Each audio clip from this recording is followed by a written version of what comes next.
All right, introducing Erika, today's guest on Being You. Now, I'm particularly excited to have Erika on the show today because as we're talking, it's currently 5 a.m. in Sydney, Australia, and it's 9 p.m. in Germany. So we get to travel all around the world in this YouTube series. And as we're recording, Erika is 16, turning 17 this weekend, and she has a wealth of challenges and stories she wants to share with us today. So, Erika, thank you so much for coming along. You are welcome. Hello. So good to have you here. And I think it'll be really great if you could explain to everyone a bit more about who you are and what's it like. You know, you're 16 in Germany in very interesting times at the moment. Give us a bit of background on you. All right. So as you said, I'm 16 and I'm going to school in the 11th grade. So I have 3 more years to go. And at the moment, I'm interested in coding and web design, graphic design, UX, UI design. I'd love to study that after school as well. I also had a part-time job while I go to school. And I love sports. I love just jogging or swimming as well and playing badminton. So this is pretty much what I do. That's amazing. And do you find it interesting juggling part-time work and school? Yes, I love that. I love a busy like schedule and timetable because otherwise I would just get bored and I don't like that. So I just need something to do all the time. Yeah. That's interesting. Why do you think you need something to do all the time? Like, what about the busyness do you like? Yeah, it's just like if I wouldn't know what to do, um, I would feel like I'm useless. I know this is kind of extreme, but I just feel like I should really use the time in my life. And if there's nothing to do, like why do I even like kind of spend my time on this earth like if I don't do anything? This is also the reason I actually established an organization for deaf people and hearing people to connect with communities and like help especially deaf and hard of hearing people to kind of be in our society and find work. That's amazing. Can you tell us more about that? Sure. So I was or am part of an academy. It's called School of Future, and it was established in India, but it's globally. So for every like person out there who wants to join, and basically what we do there is finding our passion and finding our why, and then doing something like establishing an organization or even company, and just working on what we want to change in this world and what we want to do better. That is amazing. I absolutely love that. And what I find so interesting, right, is that there's so many problems in the world that we could all solve. You know, like I could start a business solving how high heels are an issue for women, right? Like for their posture and blisters, right? But I always say that's not my problem. It's not my problem I want to fix. So why did this current issue in society, why did it bother you so much, and why did you choose to do something about that? Yes, right. Like I am hearing. So I could say, like most hearing people, that I don't really care about deaf people and how they feel in our society. Mm. But me personally, I always want to learn something new. So first of all, I really wanted to learn sign language. Then I was like, okay, so if I'm learning sign language anyway, like why wouldn't I learn more about the deaf community and culture because it's like very different from our hearing culture. And I started to do that, and then I just realized how many issues there are between our communities and Mhm. that we are very separated. And I would love if hearing, especially hearing people, would get to know deaf people and the other way around, and they could learn from each other. And I think we would just improve our whole society by that. It really would, because I think until someone fully understands someone else's struggles or what it's like to walk in their shoes, they wouldn't be able to really appreciate their own life or understand what the other goes through. Like I find that quote, what is it? until you walk a mile in my shoes, you won't know what it's like. Yes. And I think making that more aware or bridging that kind of gap between not knowing and knowing is so important with what you're doing. Thank you so much. Great work. Okay, so you were passionate about that. And I think what's really interesting, like I really like to highlight this, is that we often don't know what we like until we experience what we don't like. Exactly. So a lot of people say to me, oh, okay, well, I'm going through this like ugly phase or yucky phase in my life. Like it's really uncomfortable for me. And I say, I know that, I get that. But it's often through this uncomfortable feeling that you can kind of break out of it and go, well, that's not what I like. So then instead, get out a fresh sheet of paper and write out for me what you do like, because that's what's going to help you, I guess, for the next phase, the next evolution of whatever it is that you're going through. And I think the same thing would go for you, particularly around the challenges you've been through. I So what agree. so what do you think? Do you want to explain a bit more about the challenges you've been through and what you want everyone to know about you? Yeah, so in general, it actually started when I was pretty young, like maybe when I started to go to the first grade in school. I just always felt like I don't really belong where I am right now, or to the groups of people I just know who surround me.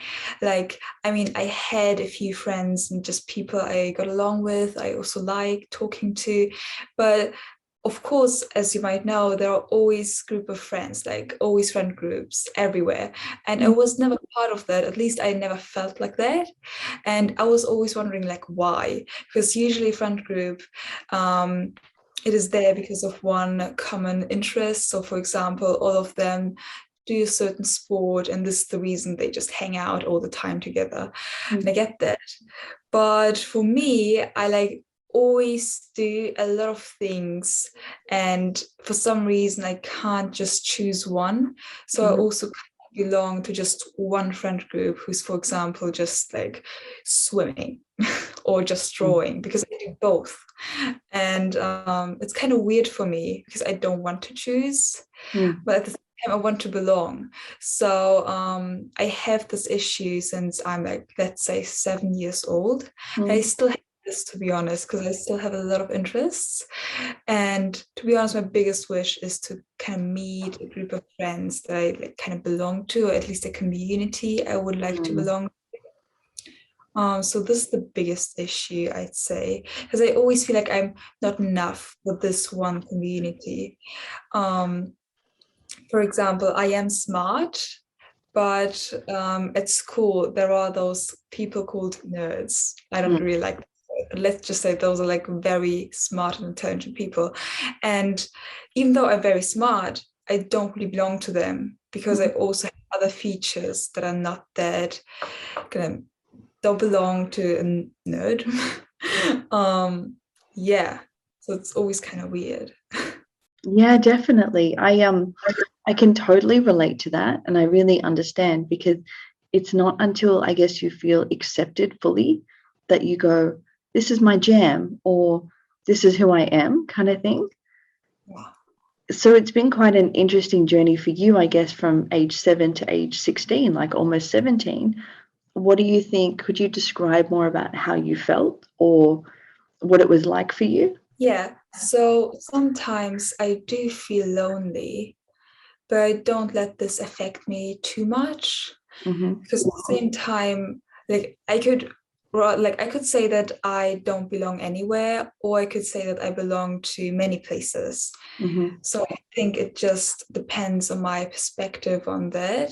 Mm-hmm. Maybe I don't fully belong to just one place, one community, but at least I have another feature of mine that I belong to many places, and I mean not all the people can say that.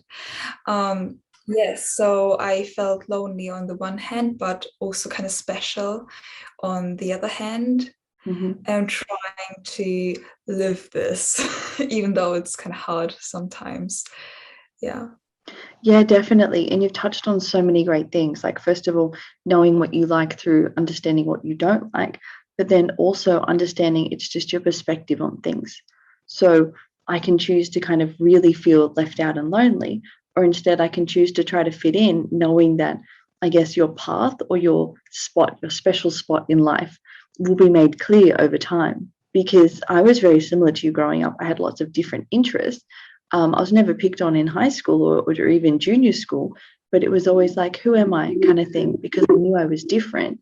And I think it wasn't until I say became 20 when you can kind of leave the school environment and kind of find your own spot in uni that you go, you know what, I like a bit of art, I like a bit of sports, I like a little bit of study and a little bit of languages, and that's it. That's it. Take it or leave it. I think you become a bit more secure or confident within yourself when you get to leave some of the harsher environments, such as high school. Do you think that's the case for you as well? Yeah, I think it would be different at university. Yeah. Because it's often like the little groups around you within high school makes you think, I need to fit into that group. But then I'm not 100% a nerd. I'm not 100% a musician or a sports person. I'm a bit of both. But I think maybe in the real world, that's where the realness come to play. Do you know what I mean? Where not everyone in the real world will be part of a group per se. They'll be more an individual. I agree, because like we are all right, so we can't be the same, all of us. Yeah, if we'd be the same, how boring would that be? Yeah, right. Amazing. So, okay, you're experiencing that you don't belong. You're experiencing that there's a lot of changes going on and you're trying to adjust.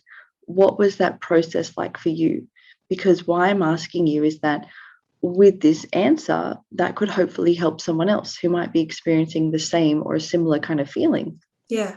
So this whole process, it also feels like I'm growing. And I'd say that a year ago, I felt totally different about myself. And also I had a different perspective on things. And the older I get, the more I'm growing, obviously. And I kind of feel like I understand things more and more. I understand myself more. I also accept myself more. I'd say that it just takes some time sometimes. Like some people accept themselves immediately when they're like at a young age, and some people just need more time, which is totally fine. Mm. I think that's very true because I think kind of as more of a woman, I think I felt more confident with who I was the older I got. So the more I learnt a little bit about, okay, that's how that situation didn't go so well. But then when you slowly build that resilience, you feel more comfortable or confident next time. And I think it's through that kind of like time that gives you maturity, that gives you like age or wisdom. So I think like, yeah, it's important to never discount someone and go, okay, well, you're just 13. You haven't had enough experience yet, but like letting them sit with it, letting them be uncomfortable. But I think there should always be that light at the end of the tunnel to know this won't be forever. So when you were going through this, did you ever doubt yourself or did you ever think this is it? It's never going to get any better? Yeah, I think everyone has those kind of down phases where everything seems to get worse and you just can't see any light anymore. But obviously, like everyone says this, that this phase will end as well and will get better. Sometimes you probably believe this while you are in the like this down phase, because you're like, why should I see hope now? Like, there's no reason there. But I think the most important thing to do is just, like, at least that's what I did and what I'm still doing, just reflect a lot, and I'm just thinking a lot, and like I'm just analyzing, like I know this happened and I'm trying to think why, maybe something I could have done better or other people maybe done wrong. So yeah, I'm just thinking a lot, and then after a few weeks or months it just passes by and I'm just glad. That's amazing because thinking and reflecting is very much about processing your thoughts. And I feel like we can't often move to the next chapter until we fully absorbed what the last chapter had in store for us. So that's a fantastic process that you were doing. Thank you. Now, what's a really funny thing that I like to do is I like to draw on nature. So I feel like nature gives us a lot of lessons. So what I ask people, right, whenever they go through something a bit challenging, is I'll ask them, what's your favorite season, right? And say, for example, for you, it might be winter. And I'll ask you that when you're in summer, you're experiencing summer, and you might hate summer because that means you like winter, right? Do you ever doubt in summertime that winter will come? That's a great question. And it's kind of like, you're like, no, duh, of course winter's going to come. Like, it's so obvious, right? And it's the Yeah. same thing when we go through these like yucky periods, that it's yucky for now, it's summertime now, but don't worry because winter's coming. Mm-hmm. And it's a great way to look at it, just like what you were saying about perspective. Yeah, that's true. It's a very good way. Yeah. Okay, so what I'd like to know is, I want to get inside a bit more of your habits and what you get up to. Are there any cool habits that you do, or processes such as journaling or reading that you really like have learnt that's worked for you that you think other people might enjoy? Yeah, so first of all, I love habits in general. I am a big morning person, so I really like to get up early, usually like 5 a.m. And then what I do is drink green tea. So if someone likes tea, you should drink tea in the morning. It's pretty relaxing. And I also like to do yoga because it kind of prepares me for the day emotionally. And I Mm-hmm. can also think about my plans and goals for the day. And I also meditate after I do some yoga. Yeah, and the next big habit would be to just drink a lot of water throughout the day, because it like hydrates us. And I think if you Mm-hmm. drink water, it just makes you perception a lot better of the day, of the like whole surroundings. So if you drink water, you can just think a lot more and better. And for example, if you're in school, you understand things, and then it's also fun to be in school, because if you don't understand something, it's kind of hard and you don't want to do it. But as soon as you understand something, it's a lot easier. And I think the third habit of mine would be to take a cold shower. So if you feel tired or exhausted after a long day, or even in the morning, if you're still tired, you can just take a cold shower. It's also good for your body and makes you feel a lot better. Yeah. I love cold showers. Is that part of the Wim Hof method that you do?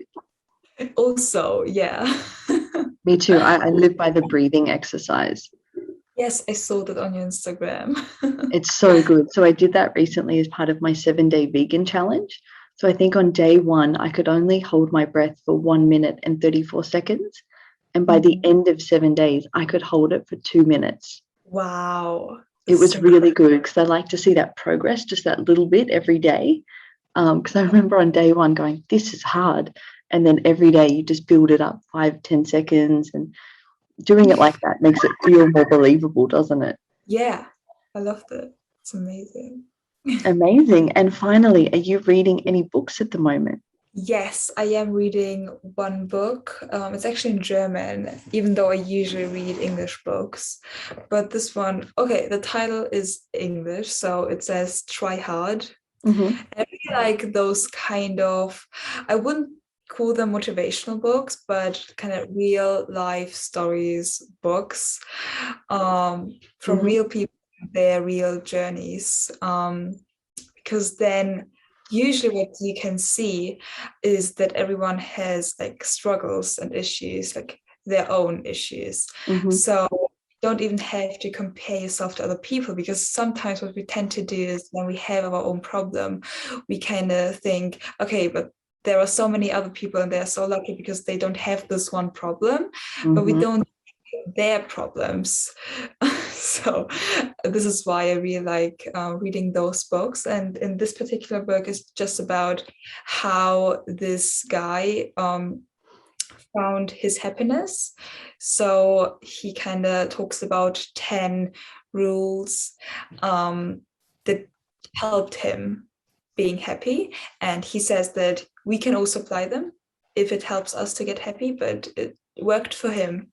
And he makes this clear. So it doesn't have to work for us, but we could try. It's amazing because it links back to perspective, just like what you were saying. What a great book. Yeah. All right. Well, thank you so much, Erika. Do you think it's okay if I share your Instagram in the description so people can connect with you if they want? Definitely, that's fine. Amazing. Thank you. Thank you. It was really nice.